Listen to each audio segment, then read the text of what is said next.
이번에 YTN 단독 보도입니다. 터키에서 실종된 한국인 김모군이 출국 전에 집을 나오면서 방에 쪽지를 남기고 온 사실이 YTN 취재 결과 확인됐습니다. IS에 가입하겠다는 내용이었습니다. 취재기자 연결해 자세한 내용 알아보겠습니다. 최원석 기자. 네, 사회부입니다. 김 군이 터키로 떠나기 전에 집에, 그러니까 가족들 앞으로 중요한 쪽지를 남겼군요. 예, 그렇습니다. 정보 당국이 밝혀낸 사실인데요. 김 군이 지난 8일 터키 이스탄불로 출국하기 전 가족들에게 쪽지를 남긴 사실을 확인했습니다. 이 쪽지는 김 군의 방 책상 위에 놓여 있었습니다. 영어로 조인트 IS, 조인트가 조인의 오기인 것을 감안하면 말 그대로 IS에 가입하겠다고 남긴 겁니다. 김 군이 현지에서 실제 IS에 합류했는지는 알 수 없지만 적어도 그런 목적을 가지고 이번 터키 여행을 떠난 것은 확실해 보입니다. 네, 김 군이 이 계획을 왜 쪽지로 전했을까 참 의구심이 드는데요. 가족들은 이런 기색을 전혀 눈치채지 못한 겁니까?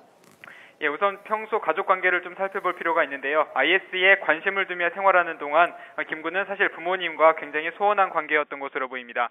가족을 조사하는 과정에서 김 군이 집에서는 부모님과 대화를 나누지 않고 쪽지로 소통한다는 사실이 나왔습니다.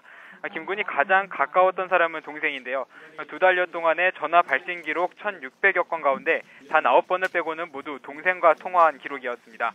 김 군은 지난해 10월, 그러니까 트위터에 IS 가입 방법을 문의할 즈음부터 어머니에게 터키에 다녀오고 싶다고 말했습니다. 터키 여행을 다녀온 후에는 마음을 잡고 검정고시 준비를 하겠다고 부모를 설득했고 결국 어머니 지인 소개로 만난 동행인과 지난 8일 이스탄불로 출국하게 된 겁니다. 네, 그런데 김 군이 터키 여행을 계획하기 훨씬 이전부터 이 IS에 관심을 두고 있었다고요? 예, 그렇습니다. 1년 정도 전부터 이런 관심이 시작된 것으로 보이는데요. 김 군의 IS에 대한 지대한 관심은 1년 전인 지난해 1월 13일부터 확인이 됩니다. 인터넷 검색 기록에 IS와 터키, 시리아, 이슬람 같은 단어가 지속적으로 등장하는데요. 검색했던 기록 3,000여 개 가운데 무려 500여 개가 이런 검색어였습니다.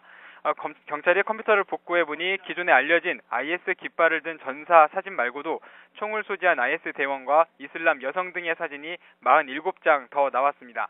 또 페이스북 계정에서도 IS 가입을 원한다며 도움을 청하고 또 나라와 가족을 떠나서 새로운 삶을 살고 싶다는 글이 확인됐습니다. 터키에 도착한 이후에 김 군의 행적은 전혀 알 수가 없습니까? 예, 그렇습니다. 경찰은 아직까지 김 군이 시리아 국경을 넘었는지는 확인하지 못하고 있습니다. 일단 김 군은 터키에 도착해 현지인과 2차례 통화한 것으로 보입니다. 각각 2분 30초 또 4분 30초가량 이루어졌는데 트위터에서 알게 된 하산이라는 사람의 전화번호와 또 다른 번호로 추정이 됩니다. 현재 김 군의 휴대전화는 지금은 전화를 받을 수 없다는 안내 멘트가 계속 나오고 있는 것으로 봐 수신을 차단해 놓은 것으로 같다는 것이 경찰 설명입니다. 다만 경찰은 이번 사건에 계속 등장하는 하산이라는 사람의 정체에 대해서는 아직까지 전혀 파악하지 못한 상황입니다. 지금까지 사회부에서 전해드렸습니다.